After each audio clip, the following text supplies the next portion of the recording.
Markus Murtoni. Di sini saya akan menjelaskan dualisme keuangan. Dualisme keuangan dapat didefinisikan sebagai konsep di mana terdapat dua atau lebih sistem keuangan di suatu negara. Hal ini dapat terjadi di negara-negara di mana sebagian besar masyarakat tidak mendapatkan layanan keuangan formal atau sistem keuangan formal di negara tersebut belum berkembang, sehingga hal ini dapat menyebabkan munculnya sistem keuangan informal. Munculnya sistem keuangan informal tersebut dapat mengakibatkan terjadinya dualisme keuangan. Berdasarkan jenisnya, dualisme keuangan dapat dibedakan menjadi: yang pertama, dualisme keuangan institusional. Dalam dualisme keuangan ini terdapat dua sektor keuangan, yaitu sektor formal dan sektor informal. Jenis yang kedua yaitu dualisme keuangan geografis.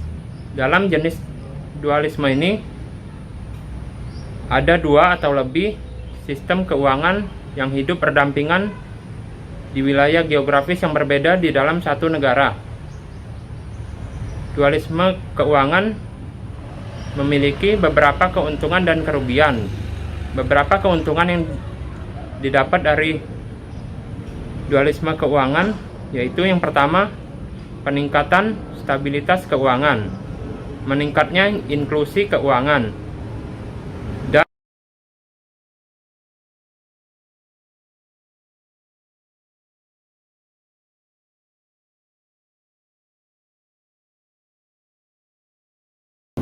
adapun beberapa kerugian dualisme keuangan yaitu: yang pertama,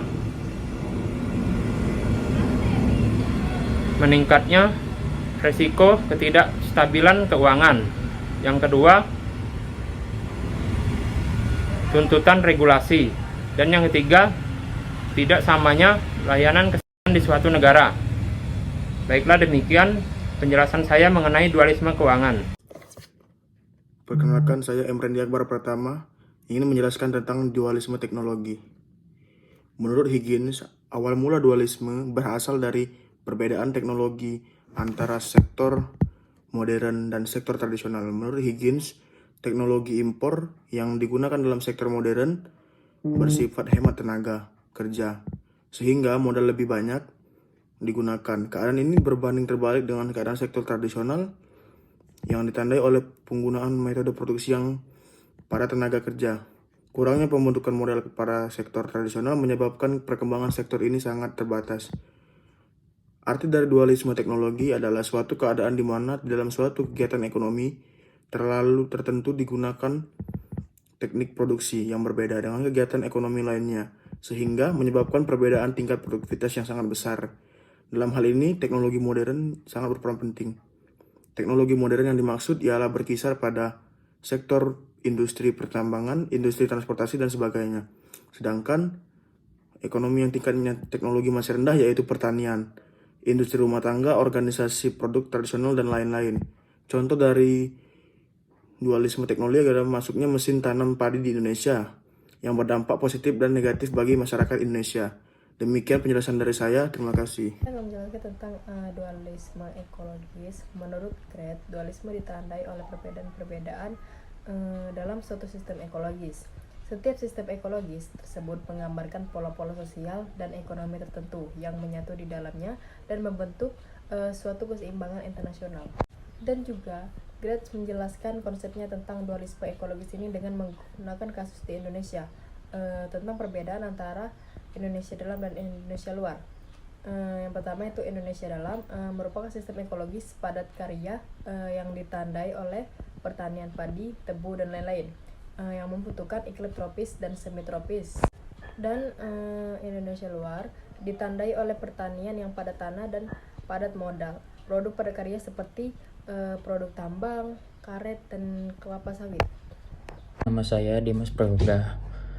Saya akan menjelaskan dualisme sosial. Dualisme sosial merupakan temuan penelitian dari seseorang ekonom Belanda, J2 Bocke, tentang sebab-sebab kegagahan dari kebijakan ekonomi kolonial Belanda di Indonesia. Pada zaman penjajahan prinsip, pokok tesis Bocke adalah pembedaan antara tujuan kegiatan ekonomi di Barat dan Timur secara mendasar. Ia mengatakan bahwa kegiatan ekonomi di Barat lebih didasarkan rangsangan kebutuhan ekonomi, sedangkan di Indonesia lebih disebabkan oleh kebutuhan-kebutuhan sosial secara tajam. Ia mengkritik usaha-usaha dalam menjelaskan proses pengalokasian sumber daya atau distribusi pendapatan dengan cara menggunakan teori produktivitas marginal dari kaum neoklasik, terutama sekali karena adanya imobilitas sumber daya masyarakat timur. Teori dualisme Bocke ini banyak sekali dikritik, namun banyak pula yang mendukungnya. Kritik terhadap teori ini biasanya berasal dari kalangan ekonom neoklasik, misalnya Huygens. Sedangkan yang mendukungnya biasanya berasal dari kalangan sosiolog dan antropolog. Para ekonom dari aliran neoklasik biasanya menolak berlakunya sistem dualisme ini karena mereka bertitik tolak dan paradigma neoklasik bahwa dualisme adalah fenomena yang bersifat sementara sebagai belum sempurna pasar dalam proses pembangunan. Menurut mereka, dualisme akan berkurang dan lambat akan hilang sendirinya. Sementara itu, sosiolog dan antropolog menyatakan bahwa kalau memang dalam suatu masyarakat terdapat dualisme, maka sifat tersebut tidak akan hilang begitu saja dengan adanya proses pembangunan ekonomi.